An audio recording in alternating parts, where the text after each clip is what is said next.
ओम जय शनिश्चराय नमः। धर्म कर्म जीवन में आप सभी का स्वागत है।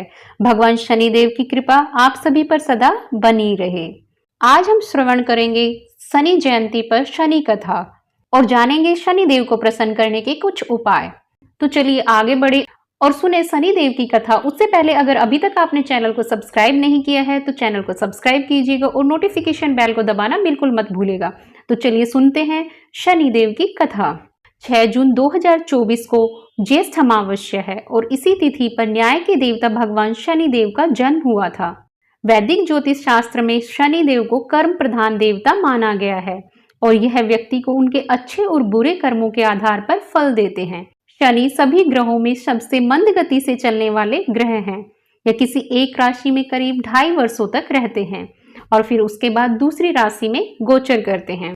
शनि जब किसी राशि में भ्रमण पर होते हैं तब कुछ राशियों पर इनकी 7.5 और ढैया होती है। शनि की यह 7.5 जातकों के जीवन में 7.5 साल तक रहती है। शनि की 7.5 का शुभ और अशुभ दोनों ही तरह का प्रभाव जातकों के जीवन पर पड़ता है। ज्येष्ठ अमावस्या के दिन शनि जयंती मनाई जाती है। मान्यता है कि जो लोग इस दिन शनिदेव का पूजन करते हैं उन्हें शनि की महादशा का प्रकोप नहीं झेलना पड़ता। इस दिन व्रत रखने वाले जातक को सभी कष्टों से मुक्ति मिलती है। शनिदेव भगवान सूर्यदेव और उनकी पत्नी छाया के पुत्र हैं। सूर्यदेव का विवाह प्रजापति दक्ष की पुत्री संध्या से हुआ था। संध्या और सूर्यदेव की 3 संतानें हुईं, मनु, यम और यमुना। कुछ समय तक देवी संध्या ने सूर्यदेव के साथ रिश्ता निभाने की कोशिश की, लेकिन देवी संध्या सूर्य के तेज को अधिक समय तक सहन नहीं कर पाई और इस बारे में उन्होंने अपने पिता प्रजापति दक्ष को बताया। लेकिन उनके पिता ने कहा कि सूर्यदेव आपके पति हैं, तो हर हाल में आपको अपने पति के साथ रहना चाहिए। लेकिन देवी संध्या सूर्यदेव के ताप को सहन नहीं कर पा रही थी, तो उन्होंने अपने तपोबल से अपनी छाया को प्रकट किया और अपनी छाया को अपने पति सूर्यदेव की सेवा में छोड़कर वहां से चली गई। छाया का नाम सवर्णा भी था। छाया रूप होने के कारण सवर्णा को सूर्यदेव के तेज से कोई परेशानी नहीं हुई और कुछ समय बाद छाया और सूर्यदेव के मिलन से शनिदेव और भद्रा का जन्म हुआ। जन्म के समय से ही शनिदेव श्याम वर्णी, लंबे शरीर वाले, बड़ी आंखों वाले और बड़े केशों वाले थे। शनि का ऐसा रूप देखकर सूर्यदेव ने उन्हें स्वीकार करने से मना कर दिया। क्रोध में शनिदेव ने सूर्य पर अशुभ दृष्टि डाली तो सूर्यदेव काले हो गए। सारे ब्रह्मांड में हाहाकार मच गया। सभी देवी देवता इस समस्या के निवारण के लिए भगवान महादेव के पास गए। भगवान महादेव के कहने से शनि ने अपनी कुदृष्टि अपने पिता सूर्यदेव से हटाई, लेकिन तभी से सूर्यदेव और शनिदेव दोनों एक दूसरे के विरोधी हो गए। इसीलिए शनिदेव कर्म फलदाता यानी न्याय के देवता कहलाए। वह सभी को उनके कर्मों के हिसाब से फल देते हैं, चाहे वह मनुष्य हो या देवता। जो जैसा कर्म करता है वैसा ही फल उसको प्राप्त होता है।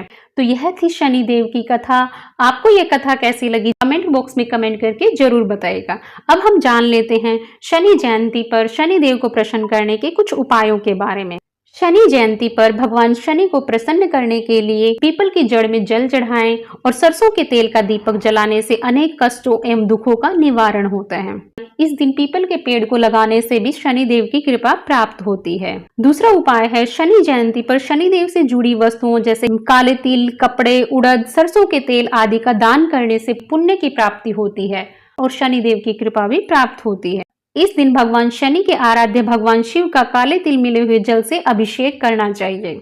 इससे भगवान शनिदेव प्रसन्न होते हैं। शनि जयंती के दिन भगवान शनि सहित हनुमान जी की उपासना करने से भी शनिदेव की कृपा प्राप्त होती है।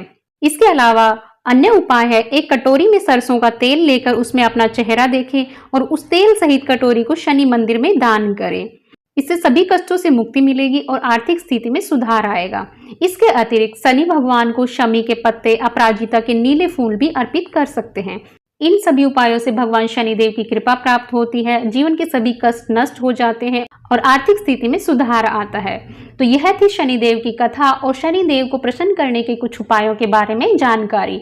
आपको यह जानकारी कैसी लगी कमेंट बॉक्स में कमेंट करके जरूर बताइएगा और अगर वीडियो अच्छी लगी है तो वीडियो को लाइक कीजिए, शेयर कीजिए और चैनल को सब्सक्राइब करना बिल्कुल मत भूलिएगा। धन्यवाद।